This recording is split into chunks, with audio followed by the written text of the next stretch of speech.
Welcome to the Creative Plan Podcast Network.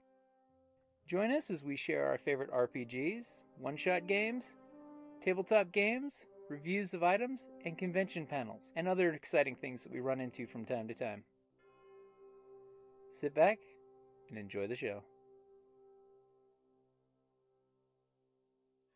Hi, this is Kelly, aka Trixie from Ragnarok and Roll, a Scion to Ragnarok story, and to the Wimblewick from D&D Journey of the 5th Edition. First off, I would just like to say thank you to everyone for listening to our varied adventures, as well as for rating us on iTunes and RPGpodcast.com. If you haven't rated us yet, we would greatly appreciate it if you could. And if you're looking for more ways to support our efforts, we are now on Patreon, a great site where you can help us continue making more podcasts, as well as some special surprises for our patrons. If you can, please look us up at www.patreon.com/cppn. Every little bit helps. And again, thank you for listening. Hi all, welcome back to Creative Play and Podcast. We are doing RPGaDay 2020. I'm Kelly, and also with me is Jim. Yes, he wanted me to show you or tell you about today's word for August 10th is want. So, I did not want to necessarily, be the first to talk. But I am happy to do so. When I hear want, of course, I think in a player, cause I don't GM. I was like, well, what does my character want? I could have a motivation. That's what's great about D&D 5th edition, because you actually have personality traits, and flaws and desires, that type of thing. But then there's the, loot the bodies, cause I want loot, and of course, always on my wish list, my want list for anything is, a bag of holding. And hell, I want a bag of holding in real friggin' life. That little bag that will go with everything, but, holds everything.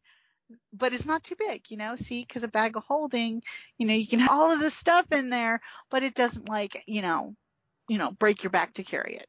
That would be great. So all of my characters I want a bag of holding. As a matter of fact, my latest Scion character, I spent a lot of her stuff, her birthright boons and stuff to get a mini version of a bag of holding. So it's not as uber, but it is actually pretty damn cool because it's got some extra special features. Like only she can open it, and it's indestructible. So it can get wet, but all the contents will stay dry. It's great because she's a techno nerd. Yeah, she's a hacktivist. Handle is panarchy. She's the scion of Hermes. Her name is Pandora Winger. But, her hacktivist name is Panarchy. I like that. So, what I think of as want. But now, ever since I got one, it was, Sister Soulless got one. Basically a Pearl of Power kind of thing, where it gives you an extra spell slot.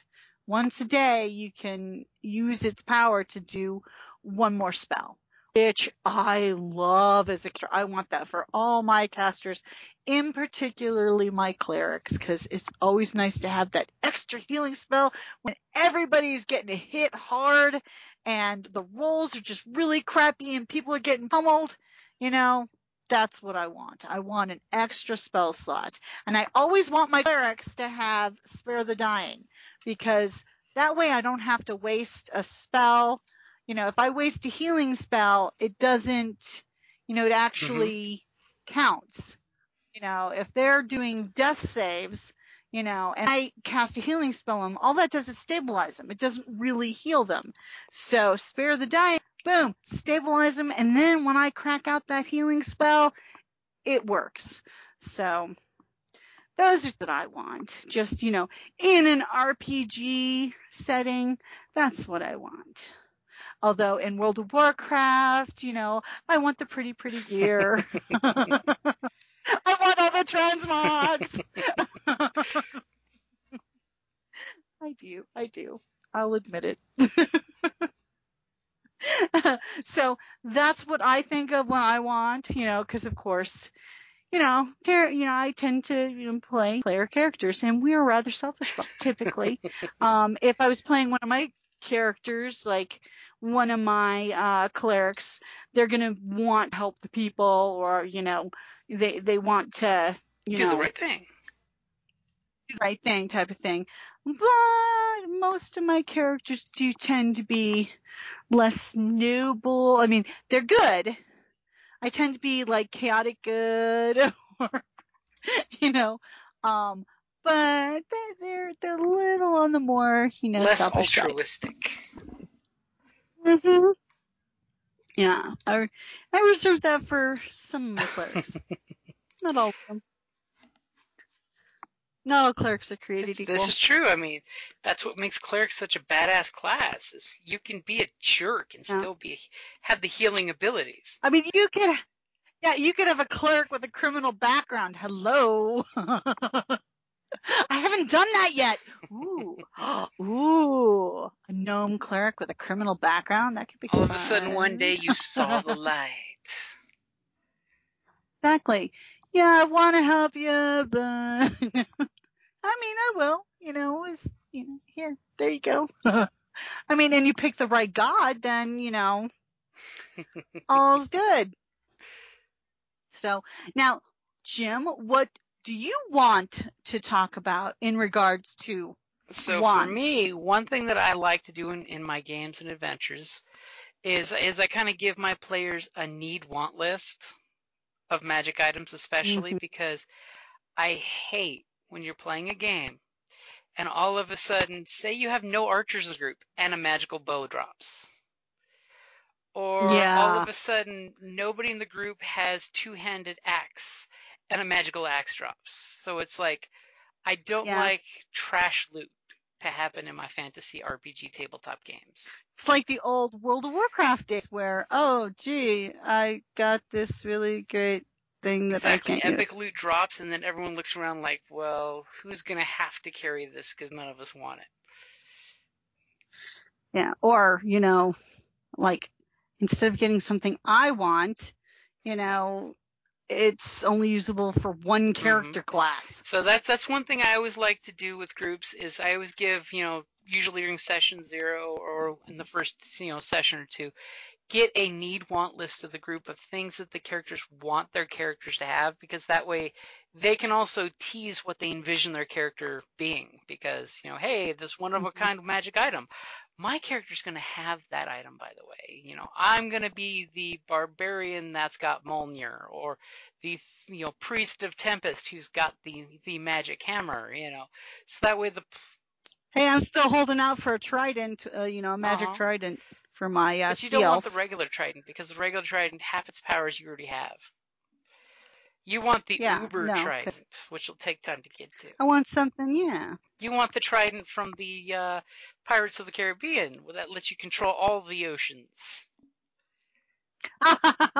Hey, is that an option? That is an option. That's why you're having to hold out to a higher level. I don't think the Tritons would appreciate a half CL having that. Tough. Or the tridents we're playing, we'll figure that out. So that way my players communicate what magic items they're interested in. Because, as a GM, there's certain things that, the Pearl of Power is always a good one for every group that's got some caster. The Bag of Holding is a gimme. That's just flat out gimme. So that way you can actually carry 300 gold coins on you and not be this... Or Rangers with the quiver, endless quiver. So that way you no longer have to worry about economy management during the game of how many arrows do I really carry, along with the bundle of 20 extra arrows I've strapped to my butt. Yeah. Because it's nice to get to break, or like the bracers of throwing knives for rogues that just let you perpetually throw daggers. Those are ones that I'm always a big fan of. So that. But what I like about you, though, is that sometimes you go with what you think that they need. It's like, oh, well, based on gameplay, want versus need. You'll sometimes instead give something that is needed. That way it helps actually perpetuate storyline too, which sometimes cool MacGuffin gear is needed to do that thing. You need that flying carpet. You need that magical rope that will set itself up for everybody. Because sometimes it just helps the story if you have that magic MacGuffin that will fix the problem that the group's having. All of these casters who have no athletics have to climb a wall. Well, let's get them boots of spider climb. At least one person can climb the wall and tie a rope so the others have advantage. Mm-hmm. And never look down the boots of spider climbing because they are awesome. Or like boots of elvenkind for a character that doesn't run as fast. As well as, if somebody's sneaky, the elven cloak to help give them advantage on stealth checks. There's lots of cool things that will make the characters spotlight themselves to be really good with what they do. I mean, come on, the Hobbit never would have existed if there wasn't for this cool ring you put on and turn invisible. And it wasn't until later did we discover when the player got to level 10 it had more powers, which that can always be a thing. That, oh, you thought it was a ring of invisibility? Well, in fact, it's this legendary item. It's just it didn't bond with you fully yet to communicate its awesomeness. Mm-hmm. So you can actually, as a GM, evolve magic items too.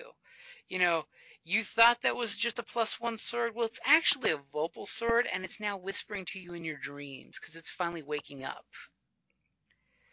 Or worse, you then find out the scabbard you've been putting in is actually a cursed scabbard that shuts it up. Maybe you want that scabbard still, though. That sucks. Sometimes you have to ground your sentient Vopal sword. Yeah. There's nothing worse than an intelligent sword that every time some bad guy talks shit, he just keeps going, snicker snack, snicker snack, snicker snack. It's like having venom in a sword. Yeah, we all want the Uber gear, of course. But what's cool is you don't throw it at us. Well, I can remember early campaigns where, it's like, oh, okay, so there was a magic ring everywhere, or you make it a little harder to, it's come less by. of the, every other room has a magic item.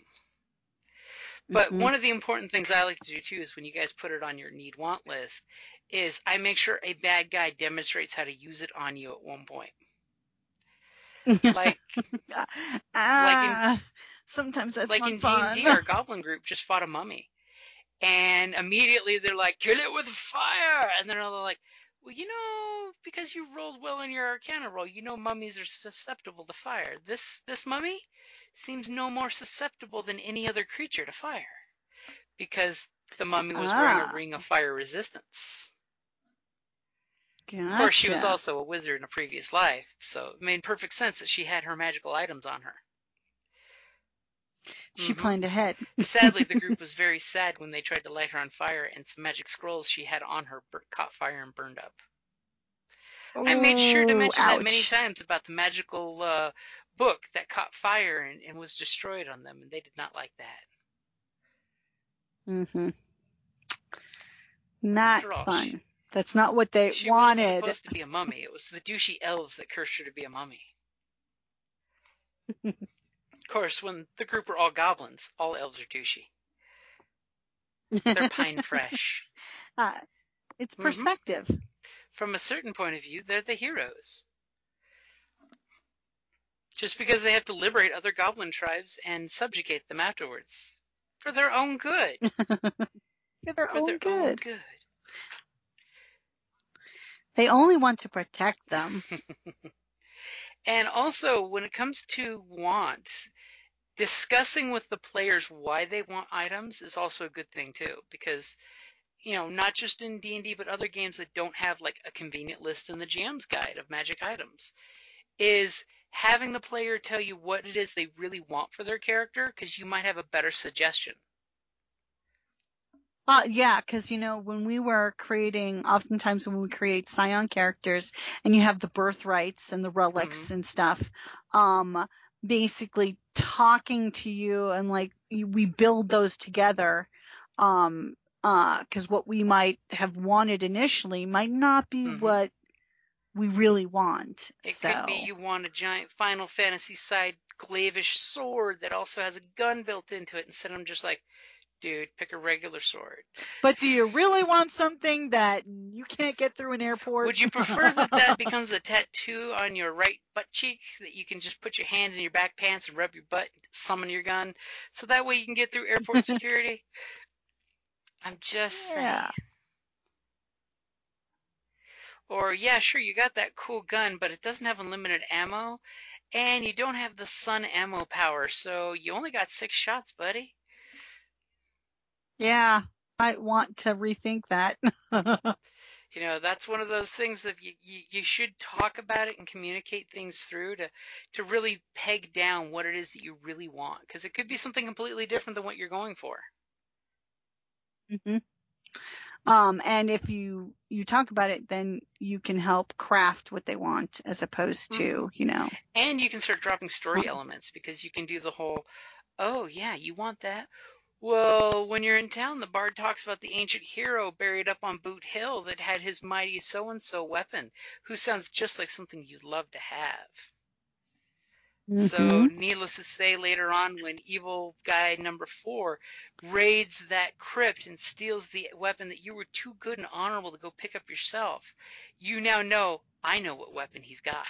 I know what I'm looking for. I'm looking for the glaive of 1,000 cuts.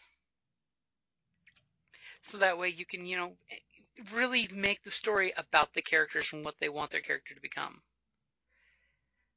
And then if that character dies, he happens to have a half-brother who's only a year younger, whose stats are exactly identical and has dreamed his big brother's dreams and can rejoin the party with almost the same character sheet, just minus a few levels.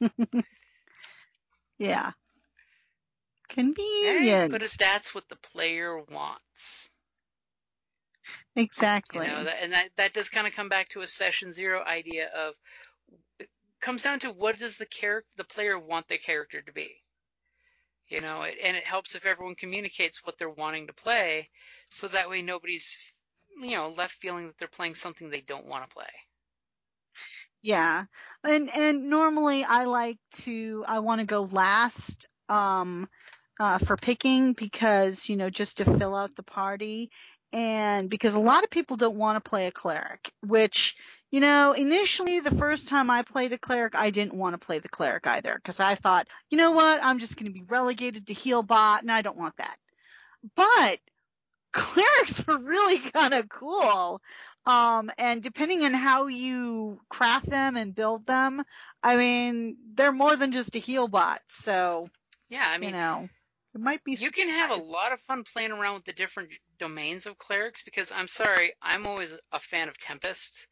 A dwarf cleric, Tempest is good. Tempest, who basically is a tiny short freaking Thor in training, you know. He's a melee warcaster cleric, you know. It's more of the I destroy the battlefield as opposed to heal my friends, but I can heal you if I need to. Yeah, but dwarf cleric of the Forge, you know, that's kind of cool too, because you can like buff people, like, okay, you're getting magic armor, you know. That forge power is amazing. Nope, you get a magic weapon Let's today. make a rest, and I can I can reinforce your armor to make it magical, or I can reinforce your weapon to make it magical, or I can just randomly make a thing. I can craft, you know, something.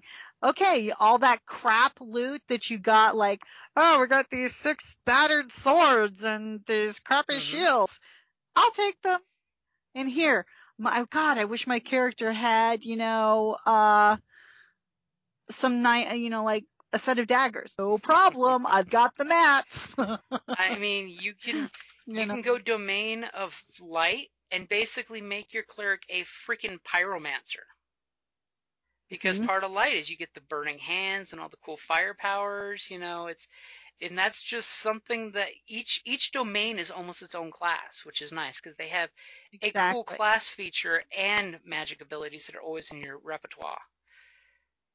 So cleric, and we've joked about that, the group of 5 clerics, that would truly be That was an cool. unkillable group, in my opinion. You could have the war cleric as the tank. You know, you could have the life cleric as the main heals, or as the one that you could have the Tempest one for AOE. You know, you could have some really powerful. That would be totally down for an all cleric You start group. that adventure saying some evil douchebag destroyed the temple of the Lords of Light, the Lords and Ladies of Light, an all good faith church, and then send your priests. Because yeah, I remember I created a gnome. I had a gnome. No, not gnome. He was a halfling cleric of what was it? Illusion or something? Trickery. Yeah, Finley the Fickle. He was the a fact hoot. that you can touch someone and give them advantage on stealth rolls for 24 hours. Yeah, and this character was not altruistic, that's for damn sure. I mean, I was basically blackmailing the dwarves. I had that key. You want in that great, treasury? You gotta talk to me. Let's work something out. I mean, I wound up getting 25% of the no, not quite that high. It was 15% of their yearly profit margin. Yeah, exactly. I was like, because I held them hostage for it, but it was a binding agreement. And when you make a deal with the cleric, you kind of follow through on that one. Exactly. So, they can be rather roguish. They can be all sorts of, Ooh, that's a good idea. Yeah, I mean, I've always been a fan of clerics because we all know after you get level 10, they become insanely powerful, just like wizards. And it just comes down to playing your character with the god that works with your character, I want to see that. I want to see a group of all clerics and all different gods. That would be hilarious. You could go with the elven cleric of light, so that way your elf is proficient in longbows, so you have to buy a longbow or a short bow right off the bat. So your healer is keeping at a distance, pelting arrows when not healing. Then you've got your dwarven tempest cleric, or war cleric, so that way you have your dwarven tank running into battle. Yeah, the war domain. Spiritual weapon? Come on. Spiritual weapon would be nasty. Then you follow up with, a human cleric of something, Yep. That could be fun. I mean, it could be pretty darn potent combination. And the amount of magic that you guys can drop in one or two fights. That would be ridiculous. Especially if, say, the end goal for that campaign is each of your gods have a legendary artifact that was stolen from the temple. Yeah. I.e. the magic weapons that you guys will eventually be wielding against whatever the darkness was. Okay, we are totally off that, but I want to pursue this thought further. Is that politely wanting to wrap this episode up? Yeah, I think the listeners would want that too. Okay, well then I listen to what my people want. I mean, we've totally digressed, but I want to pursue I can this. always make a lobby up on Roll20, I'm just saying. Yeah. I mean, that's a totally doable thing. Alrighty, so I listen to what my peoples want, so I'll say that's a good time to wrap it up for August the 10th. Want.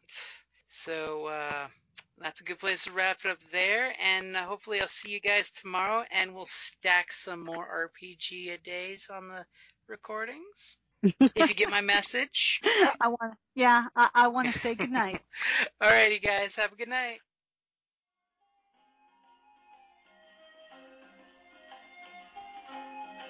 Thank you for listening to the Creative Play and Podcast Network, and feel free to enjoy our other shows such as D&D Journey of the 5th Edition and Scion Ragnarok and Roll, a Scion hero to Ragnarok story. Thank you for listening.